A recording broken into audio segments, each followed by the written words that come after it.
Hello dear students, मैं हर्षला चौहान। आज का मेरा लेक्चर बीएससी फर्स्ट ईयर के लिए है, जिसमें हम फर्स्ट पेपर की यूनिट 4 का एक topic oscillations of a mass connected with a spring first case पर बात करेंगे। इससे पहले के लेक्चर में मैंने ये वाला टॉपिक पूरी तरह से एक्सप्लेन और डिराइव किया था। आई होप आपने मेरा वो लेक्चर देखा होगा। इसमें हमने स्प्रिंग से यदि हम कोई मास को कनेक्ट करते हैं तो उसमें किस तरह से ऑसिलेशन होते हैं और उन ऑसिलेशंस के लिए किस तरह से डिफरेंशियल इक्वेशन डिराइव की जाती है, साथ ही साथ ऑसिलेशंस का टाइम पीरियड और फ्रीक्वेंसी क्या होती है, ये भी हमने डिराइव किया था। आज के इस लेक्चर में हम इसी डेरिवेशन का नेक्स्ट पार्ट देखेंगे। मतलब यदि हम इस डेरिवेशन में एक नया केस कंसीडर करें तो उसके लिए डिफरेंशियल इक्वेशन, टाइम पीरियड और फ्रीक्वेंसी किस तरह से डिराइव होगी, ये देखेंगे। मैं थोड़ा सा रिपीट कर देती हूँ पिछले लेक्चर का। हमने यहाँ पर एक स्प्रिंग कंसीडर की थी जिसका एक साइड हमने फिक्स्ड किया था, दूसरे साइड पर हमने एक बॉडी या कोई ब्लॉक कंसीडर किया था जिसका मास था स्मॉल m। इस स्प्रिंग से इस ब्लॉक को अटैच किया। देन अटैच करने के बाद इसकी जो एक इक्विलिब्रियम पोजीशन हुई जहाँ पर इसमें वाइब्रेशन और ओसिलेशन नहीं हो रहे थे, तो वो कंडीशन इसकी इक्विलिब्रियम पोजीशन या मीन पोजीशन हो गई थी, जिसे हमने कंसिडर किया था कैपिटल ए।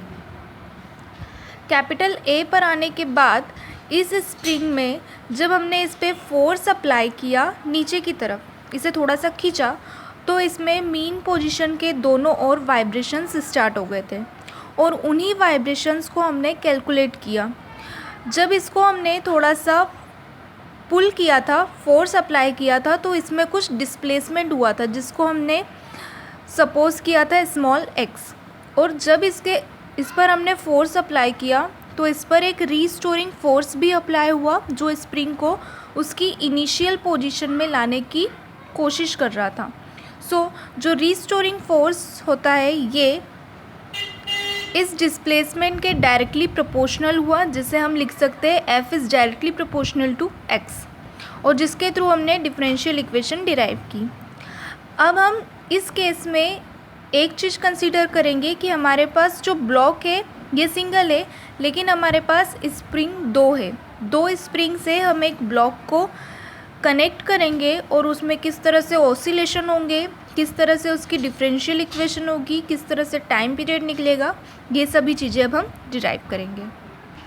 सबसे फर्स्ट हमारे पास दो स्प्रिंग है जिनको हमने एक साइड से फिक्स्ड किया और दूसरे फ्री साइड पर हमने इस पर एक ब्लॉक अटैच किया जिसका मास स्मॉल m है। इसे हम इस तरह से भी लगा सकते हैं या हम इसको इस तरह से भी बना सकते हैं। एक स्प्रिंग ये, इसमें बीच में हमारे पास ये ब्लॉक है, दूसरा स्प्रिंग इससे जुड़ा है और स्प्रिंग का ये भाग और ये भाग हमने फिक्स्ड रखा है और ये मास बीच में ऑसिलेशन करेगा। एज इट इज़ यहाँ पर भी होगा, यहाँ पर ऊपर नीचे ऑसिलेशन होंगे। अब यदि हम देखें तो ये दोनों अपनी इक्विलिब्रियम पोजीशन में, मतलब जब हमने इस पर ब्लॉक अटैच किया उसके बाद इसमें किसी भी तरह का वाइब्रेशन या ऑसिलेशन नहीं हो रहा है, मतलब ये इसकी इक्विलिब्रियम पोजीशन है। एज इट इज़ यहाँ पर भी किसी तरह का कोई वाइब्रेशन नहीं होगा, तो ये इसकी इक्विलिब्रियम या मीन पोजीशन हो गई। अब यहाँ पर जो हमारे पास स्प्रिंग है, इन दोनों के अलग अलग स्प्रिंग कांस्टेंट हो गए जिसको हम कहते हैं K। Spring constant is equal to K। तो इस स्प्रिंग का कंसीडर हमने किया K1, इस स्प्रिंग के लिए हमने कंसीडर किया K2। दोनों के लिए सेम डेरिवेशन होगा, सिर्फ हमने इस स्प्रिंग को इस तरह से भी अटैच कर सकते हैं ये बताया है, बाकी दोनों की डिफरेंशियल इक्वेशन सेम होगी। हमारे पास जो बॉडी है इसका मास है स्मॉल m।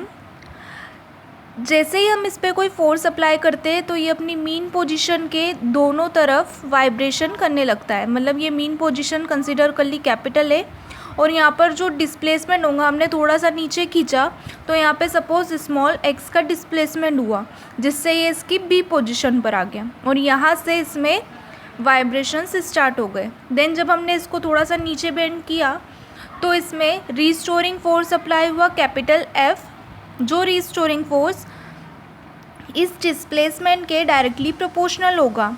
यहाँ पर हमने रिस्टोरिंग फोर्स कंसिडर किया कैपिटल F, यहाँ पर डिस्प्लेसमेंट स्मॉल x है, लेकिन यहाँ पर हमारे पास जो स्प्रिंग कांस्टेंट है ये अलग अलग है, इसलिए हम इसे लिखेंगे F is equal to,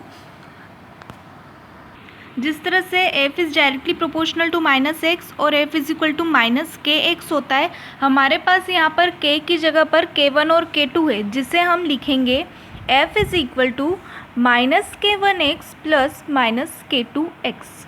then दोनों से x कॉमन निकाल लिया, माइनस साइन बाहर, तो F इज़ इक्वल टू हो जाएगा -k1 प्लस k2x।